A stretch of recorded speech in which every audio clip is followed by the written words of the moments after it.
اعوذ باللہ من الشیطان الرجیم بسم اللہ الرحمن الرحیم وَإِن كُنتُمْ عَلَى سَفَرٍ وَلَمْ تَجِدُوا كَاتِبًا فَرِهَانٌ مَّقْبُوضَةٌ فَإِنْ أَمِنَ بَعْضُكُمْ بَعْضًا فَلْيُؤَدِّ الَّذِي اؤْتُمِنَ أَمَانَتَهُ وَلْيَتَّقِ اللَّهَ رَبَّهُ وَلَا تَكْتُمُوا الشَّهَادَةَ وَمَن يَكْتُمْهَا فَإِنَّهُ آثِمٌ قَلْبُهُ وَاللَّهُ بِمَا تَعْمَلُونَ عَلِيمٌ۔ السلام علیکم ورحمۃ اللہ وبرکاتہ۔ نحمده ونصلی علی رسولہ الکریم، اما بعد، فاعوذ باللہ من الشیطان الرجیم، بسم اللہ الرحمن الرحیم۔ رب اشرح لی صدری ویسر لی امری واحلل عقدۃ من لسانی یفقہوا قولی، ربنا زدنا علما، آمین یا رب العالمین۔ کیا حال ہے میری پیاری بہنوں؟ چلیں آج ہم اپنا سبق شروع کرتے ہیں۔ ہم نے پچھلی دفعہ آیت دین پڑھی تھی اور یہ دیکھا تھا کہ اللہ سبحانہ وتعالیٰ نے ہماری زندگیاں آسان کرنے کے لیے کچھ طریقے ہمیں بتائے ہیں کہ اگر ہم ان کو اختیار کر لیں تو لڑائی جھگڑے، تعلقات کے کٹنے اور بے چینیوں کے پیدا ہونے سے ہم بچ سکتے ہیں۔ اور اس میں یہ کہ اللہ سبحانہ تعالیٰ نے گواہ کا آپشن دیا ہے کہ گواہ رکھو اور لکھ بھی لو، اور پھر یہ کہ اپنی آسانی کرو جب تو پھر دوسروں کے لیے بھی آسانی کرو۔ گواہ اور کاتب کو بھی سکون ہی ملنا چاہیے تاکہ وہ یہ کام کرتے رہیں اور وہ یہ نہ ہو کہ ان کو بے چین کریں یا غلط ٹائم کے اوپر، یا وہ بیمار ہوں تو ان کو زبردستی آنے کے لیے کہیں، یعنی ان کو بھی تنگ نہیں کرنا، ان کی زندگی بھی مشکل نہیں بنا دینی کہ وہ آئندہ سے توبہ ہی کر لیں کہ ہم یہ کام نہیں کریں گے۔ اب اگلی جو آیت آئی ہے نا، وہ اس صورت میں ہے جب کہ کوئی دوسرے کا اعتبار کر کے قرض نہیں دے رہا۔ مطلب زندگی میں ڈیفرنٹ ایسے موقع آتے ہیں کہ جب دوسرے کہتا ہے کہ میں دے تو سکتا ہوں، پیسے ہیں میرے پاس قرض دینے کے لیے، لیکن جس کو دے رہا ہے اس پر اعتبار نہیں کرتا۔ اور موسٹلی یہ واقعہ سفر میں پیش آتا ہے، اور لیکن حضر میں بھی آ سکتا ہے، یعنی گھر میں بھی بندہ ہو اور اس کو ضرورت پڑ سکتی ہے اور ہو سکتا ہے کہ دوسرا اعتبار نہ کرے، تو پھر کیا کیا جائے؟ اللہ تعالیٰ اس پرابلم کو بھی سولو کرتے ہیں۔ اعوذ باللہ من الشیطان الرجیم، بسم اللہ الرحمن الرحیم۔ وَإِن، اور اگر، کنتم، ہو تم، علی، اوپر، سفرن، سفر کے، یعنی سفر کے بیچ میں ہو تم، ٹھیک ہے۔ علی جو ہے وہ حرف جر ہے، یعنی یہ حرف ایسا ہے کہ اگلے اسم کو زیر دے دیتا ہے۔ دیکھیں سفرن ہے نا، رن، آخر میں جو اگلا اسم ہوگا نا، جو ناؤن ہوگا، اس کو یہ جر دے دیتا ہے، اس کو زیر دے دیتا ہے۔ یہ ایک وجہ ہے زیر ہونے کی کسی بھی اسم کے اوپر، کہ اس کے پیچھے دیکھنا ہوتا ہے کہ اس کے پیچھے کون سا حرف ہے۔ عربی میں آپ تو ایک حرف کو کہتے ہیں نا، عین کو حرف کہتے ہیں، لام کو حرف کہتے ہیں، لیکن جیسے ہوتا ہے نا کہ پریپوزیشنز، عربی گرامر میں پریپوزیشنز کو حرف ہی کہتے ہیں، ٹھیک ہے۔ چلیں یہ مسئلہ بھی آج حل ہو گیا۔ اعلیٰ سفرن، اور ہو تم سفر پر، ولم، اور نہ، تجدو، واو جیم دال اس کا روٹ لیٹر ہے، اور واو کہاں گیا ہے؟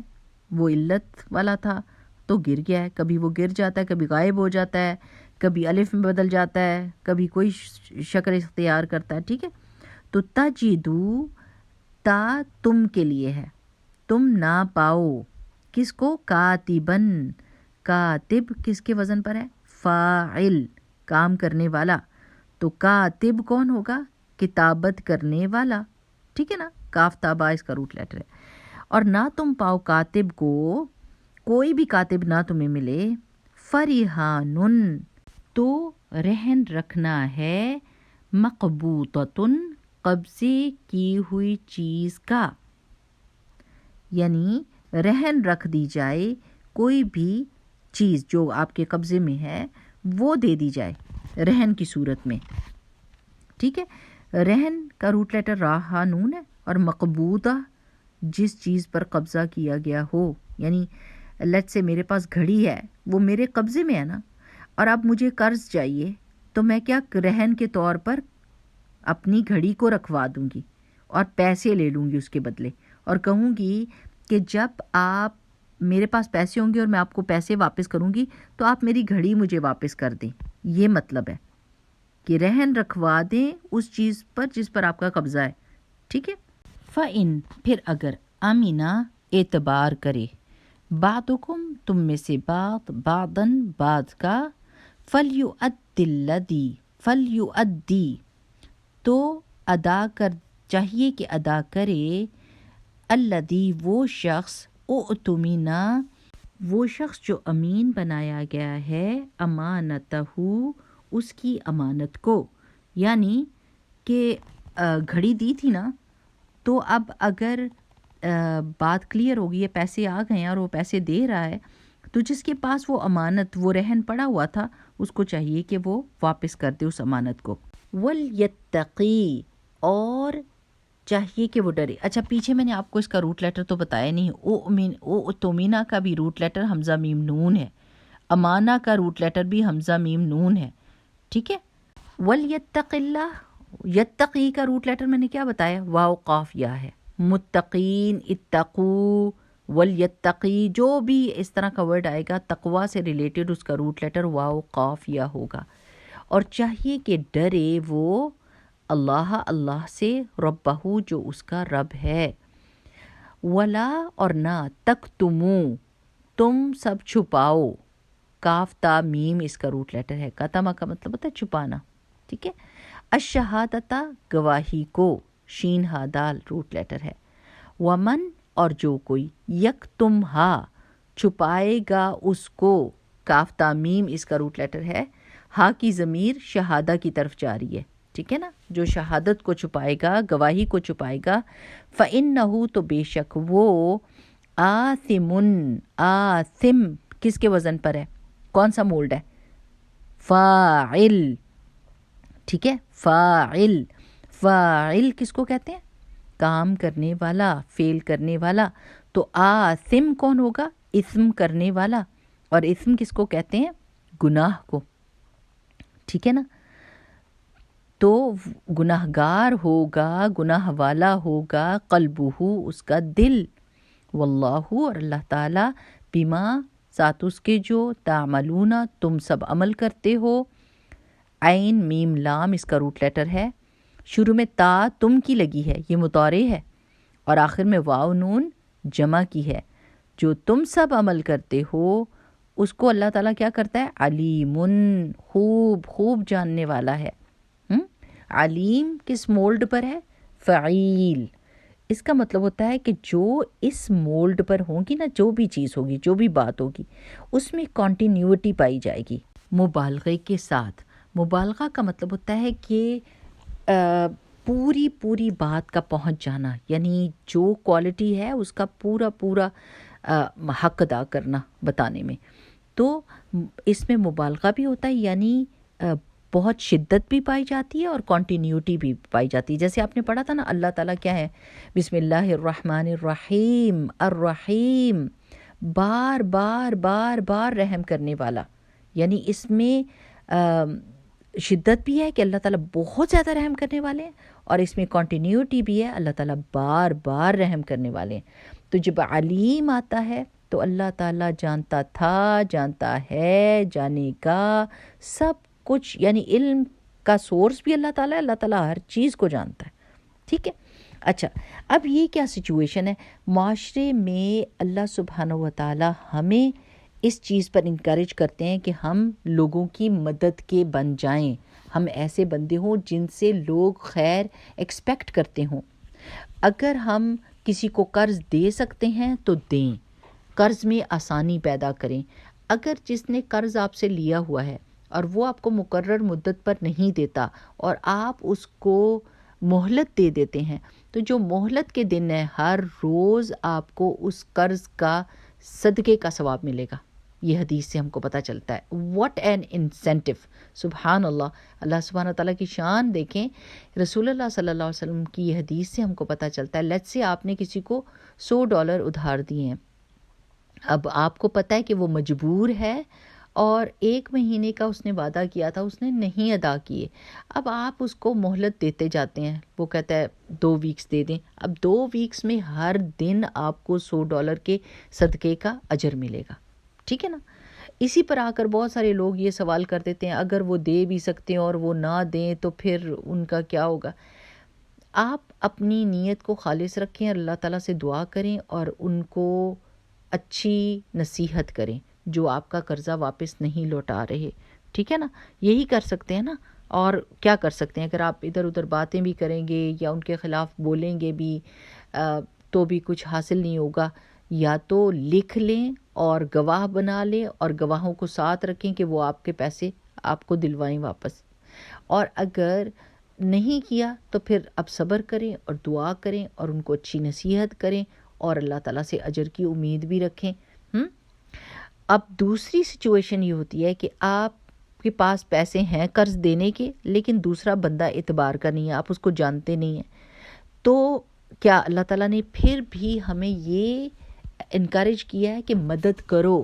یہ نہیں ہو سکتا کہ آپ کسی کو مشکل میں دیکھیں اور آپ اس کا اعتبار نہیں کرتے، وہ آپ کو پتہ نہیں ہے تو آپ کہیں کہ بس میں مدد نہیں کر سکتا۔ اس میں بھی آپ کو اللہ سبحانہ تعالیٰ ایک راہ دکھا رہے ہیں کہ پھر رہن رکھ لو، یعنی اس کی کوئی چیز ایسی رکھ لو جس کی قیمت کے عوض، یعنی لیٹس سے کہ گھڑی جو ہے وہ $500 کی ہے، تو آپ کہیں کہ گھڑی میرے پاس رکھوا دیجیے، آپ کی امانت ہے اور آپ میرے سے $500 لے لیں، جس دن آپ مجھے $500 لوٹائیں گے تو میں آپ کی گھڑی آپ کو لوٹا دوں گا، اور یہ امانت ہوگی۔ یہ نہیں ہوگا کہ آپ نے $500 دے دی اور آپ گھڑی پہن کے ساری جگہ پہ پھر رہے ہیں اور لوگوں کے اوپر روب جھاڑ رہے ہیں، یہ نہیں کر سکتے۔ وہ امانت کے طور پر آپ کے پاس ہوگی اور آپ انتظار کریں گے کہ جب تک وہ بندہ آپ کو پیسے نہیں لوٹا دے گا تو آپ اس کی امانت پھر واپس کر دیں گے۔ اور اس آیت میں بھی گواہی کو چھپانے سے منع کیا گیا ہے کہ تم گواہی کو مت چھپاؤ، اور جو کوئی چھپائے گا تو اس کا دل گناہ گار ہوگا۔ یعنی دل جو ہے نا آپ کے جسم کا بادشاہ ہے، اور دل حکم دیتا ہے باقی اعضاء کو اور باقی اعضاء وہی سارے کام کرتے ہیں، تو اگر دل ہی گناہ گار ہو جائے تو پھر باقی اعضاء کا کیا حل ہوگا نا۔ تو اس لیے ایک تو یہ کہ دل کی صفائی کا مسلسل بندوبست کرتے رہنا چاہیے، ذکر اذکار اور اچھی محفلوں میں جانا، اور تذکیر کی محفلیں جو آپ کو نصیحت والی محفلیں ہوتی ہیں، قرآن کی مجلسوں میں جانا چاہیے، اس کی وجہ سے دل جو ہے وہ پاک صاف رہتا ہے۔ پھر انسان کیا ہوتا ہے کہ وہ جو اس کے عام زندگی کے معاملات ہوتے ہیں نا، اس میں بھی وہ اللہ سے ڈرتا ہے اور وہ کوئی بھی ایسا کام نہیں کرتا جو گناہ والا ہو۔ لیکن اگر دل ہی پہ نہ ڈر ہو جائے اور گناہ گار ہو جائے تو پھر آپ دیکھیں کہ جس رعایا کا بادشاہ ہی گناہ گار ہو تو اس رعایا کے گناہوں کا کیا حال ہوگا نا۔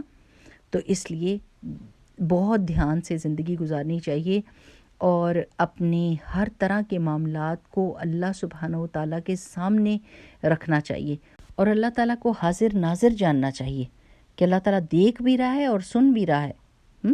واللہ بما تعملون علیم، اور اللہ تعالیٰ جو کچھ تم عمل کرتے ہو اس کو جاننے والا ہے۔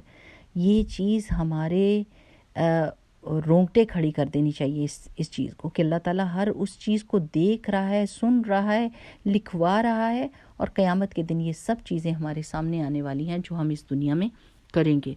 تو جس کو اس چیز کا ڈر ہوتا ہے نا اکاؤنٹیبلٹی کا، وہ پھر اپنے معاملات کو درست رکھتا ہے۔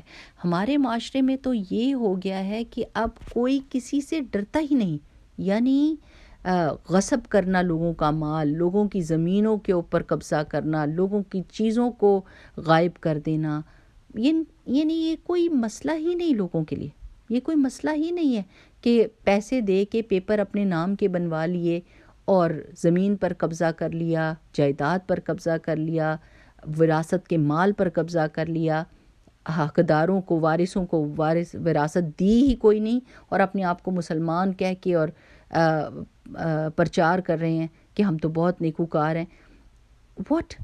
کیا ہو رہا ہے یہ؟ اللہ تعالیٰ نے کسی بھی معاملے میں، اسپیشلی مال کے معاملے میں، اللہ سبحانہ وتعالیٰ نے بہت سخت احکام دیے ہیں۔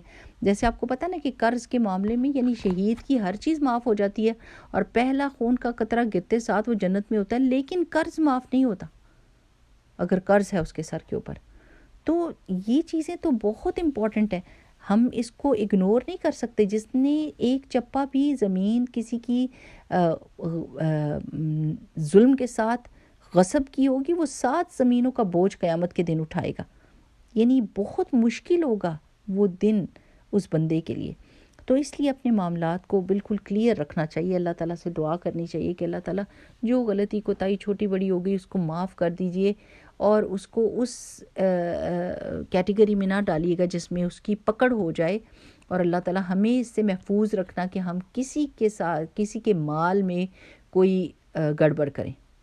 ہم اللہ سبحانہ تعالیٰ سیدھی طرح سے حلال روزی کھائیں، حلال کام کریں، اور اللہ تعالیٰ آپ کی آگے ہم سرخرو ہو جائیں.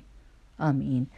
چلیں پھر آج یہ بھی ہمیں پتہ چل گیا کہ رہن کس طریقے سے رکھا جاتا ہے، اور یہ بھی ایک آپشن ہے اسلام میں جو موجود ہے، اس لیے تاکہ دوسروں کی مشکل آسان ہو سکے، اور یہ نہ ہو کہ ہم دوسروں کو مشکل میں دیکھ کر کوئی نہ کوئی عذر رکھ کر اور اس کی مدد نہ کریں. تو اللہ تعالیٰ ہمیں مددگار بنائے اور خیر ہم سے لوگ ایکسپیکٹ کریں، اور ہم ہر حال میں لوگوں کے فائدے کے بن جائیں، اور اللہ تعالیٰ کی نظر میں اللہ سبحانہ تعالیٰ ہمیں اپنا پسندیدہ بندوں میں سے کر دے، محسنین میں سے کر دے، متقین میں سے کر دے. آمین. سبحانک اللہم و بحمدک نشہد ان لا الہ الا انت نستغفرک و نتوب الیک. السلام علیکم ورحمۃ اللہ وبرکاتہ.